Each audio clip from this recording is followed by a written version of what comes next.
Great people, welcome back to Global Happenings today. We're so excited to have you again.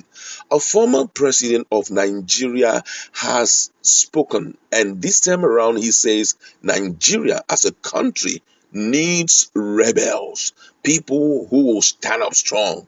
That Nigerians need rebel. He didn't just stop there. He said we need more rebel, which one means that the ones we have right now, they are still being.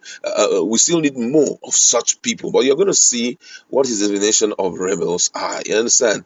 And also in another vein, Bakare has also opened up about generational reintegration. Those are very important parts that every society or every nation needs to embrace if we need to make progress. You're going to hear some of those who have been finger points, who are refusing to give up for the new generation, and also some of the ills that have stood against Nigeria. We're going to be looking at all of that in the jiffy. But before we do that, if you have not subscribed to our channel, please do well to hit on the red subscribe button and also on the bell icon so that you get notification anytime we publish our videos. Former President Olusegun Obasanjo said that for Nigeria to move forward, it requires more rebels that are bold to speak the truth to the power.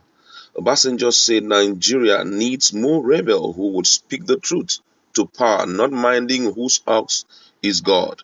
The former president spoke on Saturday in Abeokuta, Ogun State capital, while unveiling the autobiography of the Babanla Adini of Igbal land, Chief Tayo Sowunmi, titled Footprint of a Rebel. Obasanjo concluded that having rebels remain one of the greatest steps towards rebuilding Nigeria. The autobiography, reviewed by herself Abiola Costello, founder of Kudirat Initiative for Democracy, was unveiled as part of the celebration of the 80th birthday of Sowunmi, a former activist and elder statesman. Shortly before the unveiling of the autobiography, Obasanjo submitted that whoever must live life of honesty and integrity has to be a rebel. Obasanjo said, looking at the title of the book, I asked myself, why would someone call himself a rebel? But it is good. But the truth is that if you have to live a life of honesty and integrity, you have to become a rebel. There would be sometimes you would be asked to do something, but you will say, no, this is not right. And when you say that you will be a rebel, you may even become a persona non grata. Our country, there is no country that we can call our own except Nigeria. Our country, Nigeria, needs more rebels, those who would look at things straight in the face and say, this is not right. This I will not be part of. This is not good for Nigeria. He, however, lauded the octogenarian for living an exemplary life worthy of emulation by the younger generation. Earlier in his speech, the serving overseer of the Citadel Global Community Church, Pastor Tunde Bakare, called for intergenerational reintegration between older and younger generation as part of the effort to rebuild Nigeria. Bakare, who spoke on worthy nation building legacy by the older generation of Nigerians, said it was a shame that while younger generation are taking over leadership in other countries, the older generation refuses to leave the stage in Nigeria. According to Bakare, the nation rebuilding development has suffered because of the marginalization of the youth and the progressive who abandon politics. He also blamed the nation challenges on those he call money bags and bullion van politicians. Bakare called for generational reintegration beginning from the household, embracing cultural values that foster nation building as well as mentoring and leadership development for the younger generation. Wow, this is quite interesting. I mean, it's interesting because this is not coming from ordinary Nigerian, possibly someone who is a strong man in a particular field. But here we're talking about two stunning personalities, talking about Obasanjo, who had ruled the country at least twice during the military administration and also when democracy started in 1999. And it's so, outspoken here about the issue of rebels in the country. But unfortunately, the case of rebels in Nigeria are not being permitted. Rebels are not permitted in Nigeria, and I think that's the reason why things are going south. We can finger point them. Some have been bought over by money.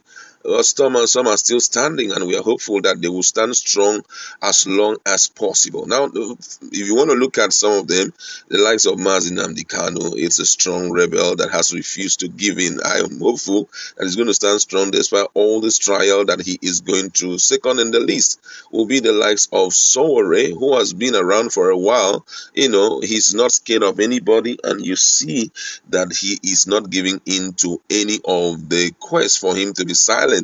The third in the list would be the likes of Igbo. You understand, Sunday Igbo. Then older generation, we would talk of people like Adebanjo, and Edwin Clark and the rest and all of that. I mean, this is overly important. When we're talking about rebels, we need people who can really stand strong. And, there are some who cannot do it nationally. There are people who cannot do it, or at the national level. But I think we can all start from somewhere, because if you look at the definition of rebel from the perspective of the likes of Obasanjo, you will see that it's someone who will decline doing the wrong thing just to portray his honesty and integrity.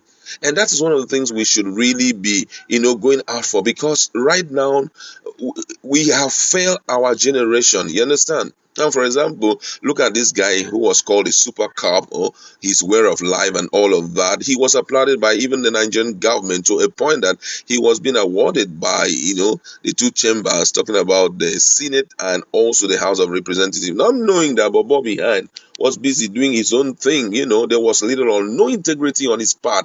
He was only running a race that is beneficial to his person. That's not the kind of people we are looking for. We want people who can see money and say, "Oh God, I won't take this money." We have to do the right thing, at least for the first time. One of those people that we can celebrate, though we have not also gotten to the last end of his, move, is, the NDLEA chairman, national chairman, talking about Marwa. Marwa has blown the head of a lot of people up. For him to stand so strong, refusing to sweep the issue of Bakare under the carpet, is a pointer to the fact that we still have people who stand by integrity. I'm telling you. Obasanjo is talking about it, but come to think of it, during his time, did he tolerate, rebels? Rebels are much also in the area of media. Did he tolerate rebel? Because it's not just to say it, but can you stand rebel? And I think that's also one of the criteria we should be looking at when we are electing people who will lead us in future. We don't need some dudes who will imprison people because they are telling them the truth. And unfortunately, I have to say this, that we lack such people in the Southeast. I've been hearing a lot of things about governors in the Southeast. Just because someone is antagonizing you and saying the truth, instead of you to turn a leaf, you imprison the person, you leave a particular political party or to another party, and everybody in that opposition party turn out to be your enemy. You want to imprison them, you want to kill them. That's not the kind of people we need to lead Nigeria, because Nigerians have to talk. You cannot put 200 million people under slavery and feel that they just have to run the show according to your dictate. It is called democracy, for God's sake. Do you understand? It's called democracy. This is not some kind of, personal thing that people have to do it the way they feel like doing it. No, this is called democracy. And I feel that Nigerians should watch out for that. It should be one of the criteria we should look up to.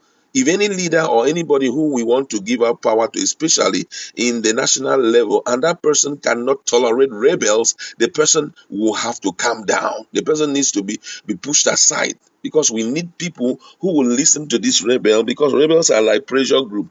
They are the ones that will put pressure on you for you to do the right thing, and you abide by it. Do you understand?